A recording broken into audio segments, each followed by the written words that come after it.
$6 a day turns into $781,300. That's the number they show you. Here's the number they don't. Almost nobody makes it to the end. Not because the math is wrong, because 38 years is a brutally long time. $6 feels too small to matter, and life will hand you a reasonable, urgent excuse to stop roughly once a month. You've probably run these numbers before, nodded at the screen, never opened the account. The math only works if you never stop, and this is the story of what never stopping actually costs. Picture yourself at a gas station counter tonight, holding a $6 bill. Something quiet in you decides to test it. You slide the bill back into your pocket. The cashier doesn't notice. Nobody does. You walk out without buying anything, mumbling a quick never mind under your breath. At home, you sit on the edge of your bed and open a brokerage app called Harborline. Downloaded weeks ago, never touched. You type your social security number with 2 thumbs. You link your checking account. Your hands are calmer than you expected. You search for a broad S&P 500 index fund. 4 letters, an expense ratio so small it's basically a rounding error. You don't understand every detail of what you're buying. You understand enough. Hundreds of the largest companies in the country, bundled together, no attempt to outsmart anyone. You set up a recurring buy. Not $6, because the app can't split purchases cleanly across weekends and holidays, so you type $8.60 instead, scheduled for every day the market's open, which averages out to about $6 a day across the full year. It feels like an oddly specific number to commit to. It's also the last time you'll have to think hard about it. You almost don't hit confirm. Then you do. Here's the part nobody puts in the thumbnail. For the first 2 years, this decision will feel like absolutely nothing. Not slow progress. Nothing. And that nothing is exactly what's going to get tested. The next morning at the shipping depot, your coworker Marcus is already talking about his new truck before you clock in. Jet black, aggressive chrome, financed through the dealership around 7%.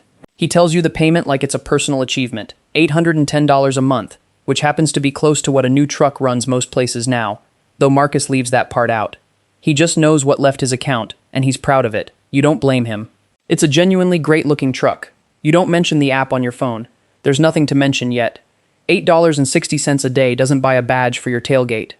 3 months in, you finally check the account on a quiet lunch break. $774 put in. $801 sitting in the balance. $27 the market added on its own for doing nothing. You could earn $27 back in 2 hours on a regular shift. It doesn't feel like wealth. It feels like almost nothing. You close the app and finish your sandwich. By Labor Day, you're at the lake with old college friends. Priya, freelance video editor, solid money, nothing extraordinary, pulls into the gravel driveway in a bright red sports car, a limited trim, just under $118,000 before taxes and fees, financed almost entirely, announced like it's a core piece of her personality. Everyone crowds around the car before they even say hello. You touch the hood because it feels like the polite thing to do. It's still warm from the highway. Nobody crowds around your phone. Nobody ever will, not for what you're doing. You think about that on the drive home, windows down, yellow lines stretching out. Priya has a statement piece everyone can see from a block away. You have a hidden line of text on a glowing screen, moving so slowly it might as well be frozen. You don't mention the $8.60 that leaves your account every morning the market opens. There's no story to tell. It's just a habit humming quietly underneath the rest of your life. By late October, a tab you didn't know existed shows its first dividend payout, $9.80. Automatically reinvested before you even see the notification. It happens again in January, slightly bigger. You don't need to understand the mechanics. You understand the outcome. Money showed up that you didn't work a shift for, and it went straight back to work without asking permission. You start checking the app less, not more. Somewhere around month 10, opening Harborline stops being a habit you're building and quietly becomes a habit you've forgotten you have. You trust the automatic $8.60 more than you trust your own attention span. That trust turns out to matter more than any single dollar amount. The next 2 years move the way ordinary years do. Fast in memory, slow in the living of them. Raises come in small, unremarkable amounts. Rent goes up. You change desks at work, then change jobs entirely. None of it feels like it belongs in a story. All of it happens while $8.60 leaves your account every single morning, whether you're paying attention or not. Then, right after Thanksgiving, your car needs a new alternator and a full transmission job. The mechanic quotes you $2,890, a number your checking account can't absorb on its own. You pull out the emergency credit card, the one with the annual fee you forget until it hits every January, sitting at a brutal 22%. You watch the reader process the charge for a long second before it flashes approved. You didn't realize how hard you were hoping it would go through. That night, you run the numbers you didn't want to run. Minimum payments, daily compounding interest. A balance that'll take real effort to clear if you only pay what's asked. For the first time since that gas station, you're staring at the exact opposite side of the equation. Compound interest working against you instead of for you. You open Harborline and stare at tomorrow's scheduled $8.60 buy. Your thumb hovers over pause. It would be so easy. Nobody would ever know. You'd have an extra $250 a month to throw at the card. Your thumb hovers for 10 long seconds. You don't turn it off. Your cousin Denny calls that same weekend, and you can hear the excitement before he even says hello. Some obscure crypto token he bought 8 months ago off a group chat tip did something absurd overnight, and now he's got a screenshot he's already sent to 5 people. He drives 2 hours the next day and comes back wearing a steel luxury dive watch, blackface, high-grade bezel, months-long wait list just to avoid the markup. He holds his wrist up to the camera like he's showing off a newborn. You tell him it looks incredible. It really does. You hang up and look at your own balance. Under $1,700. Gaining $40 in good months, losing $25 in bad ones. Nothing you'd hold up to a camera. For 1 second, the slow, boring path feels like a joke everyone else was smart enough to skip. 3 months later, Denny mentions the token again. Quieter this time. Down almost 88% from the peak he never sold. The watch on his wrist is the only piece of that windfall that didn't evaporate. Remember that number. We're coming back to it. You pay off the repair by the following December, chipping away, watching interest eat into every payment until the balance finally reads zero. It cost you more than $2,890 by the time you finished. You know the exact number, because you made yourself write it down. But through every single month of that stretch, the $8.60 order never stopped once. You checked the app twice that whole year, just to make sure the system hadn't glitched. 8 full years after that night in the gas station lot, you're sitting on the floor of your first solo apartment, your name alone on the lease, boxes half unpacked around you. Out of habit, you pull out your phone.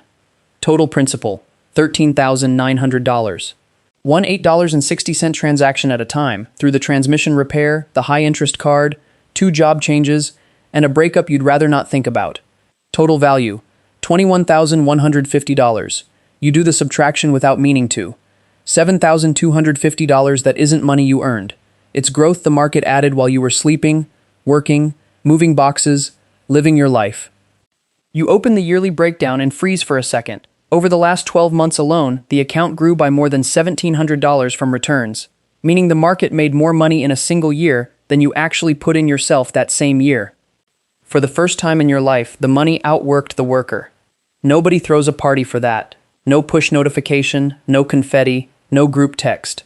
Just someone sitting alone on a hardwood floor, staring at numbers that quietly stopped needing them as much as they used to. You think about telling your brother this weekend, picture how the sentence would actually sound out loud. Hey, my index fund's annual growth finally passed what I put in manually. And you already know the response is a polite pause and a fast subject change. So you keep it to yourself, the same way you've kept every step of this.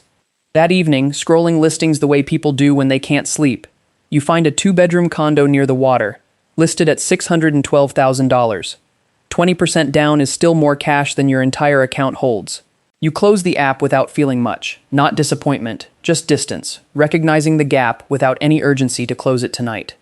You think back to the person standing in that gas station lot, the one who almost didn't press confirm on $8.60 a day. That person wouldn't recognize this apartment, this lease, this balance. They also wouldn't feel like they'd done anything heroic to get here. In a very real way, they'd be right. You didn't time the market. You didn't spot some hidden trend. You picked a plan and kept not stopping. Years later, sorting tax documents, you land on a retirement calculator you weren't looking for. You enter it anyway. $8.60 a day, the market's historical average, 38 years. The screen shows $1,942,600. You stare at the 7 figures longer than you mean to. Then you do the thing that ruins optimistic projections on purpose, because a real number today beats a bitter surprise decades from now. You check the box to adjust for inflation. Real historical returns, once you strip out rising prices, land closer to 6.5% instead of the flashy 9%. You hit recalculate. $486,900. Less than half. It stings for a second. It's hard not to flinch when a hypothetical million turns into less than $500,000 with one click. But you sit with it.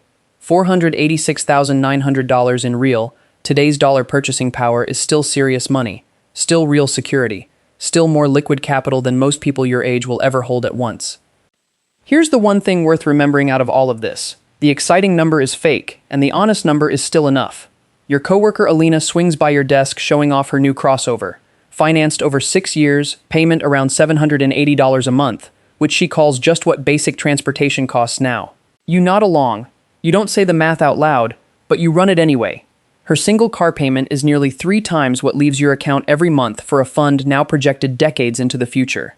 She invites you to dinner after, and you go. Because none of this ever meant living like a hermit to save every penny. Your share of the check is $88. You're not judging her car or the dinner. You like the food. The crossover's genuinely nice. You're just aware now, in a way you weren't years ago, of what small daily numbers turn into when you give them enough runway. That night, you scroll your bank statements and find 2 streaming subscriptions you haven't opened in months, and 1 recurring charge you forgot existed. You cancel 2 on the spot. You forget about the 3rd by morning. None of it feels like sacrifice. That's the part that keeps surprising you. You never had to give up going out, or driving something reliable, or having a life. You just locked in the baseline years ago and let everything else build comfortably around it. Denny's still wearing that same watch at family gatherings, which happen less often now that you're both older. The steel case shows real wear. He tells you, no drama left in it, that the crypto profits were gone within 12 months of that first phone call. Lost on another trade he still can't fully explain. What's left of that whole run is a scratched watch and a story he tells less and less. He's not bitter, he just doesn't bring it up first anymore. You do the math without meaning to.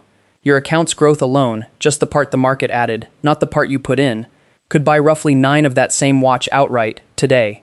Denny bought one and lost the rest. You bought 0 and ended up with 9 watches worth of purchasing power sitting quietly in a fund that doesn't scratch, doesn't need winding, and doesn't lose 88% overnight because of a screenshot in a group chat. That's not a judgment on him, it's just 2 different paths. If you asked him, he'd probably say something just as true about you. That you spent over a decade quietly setting aside an amount too small for most people to bother with, for a future too far off to picture clearly. From where he's standing, he might be a little bit right. Neither of you can point to the exact day your 2 realities split apart. There was no single cinematic moment. Not the night on the edge of the bed, not the month growth outpaced your contributions, not the afternoon the inflation number gave you a reality check.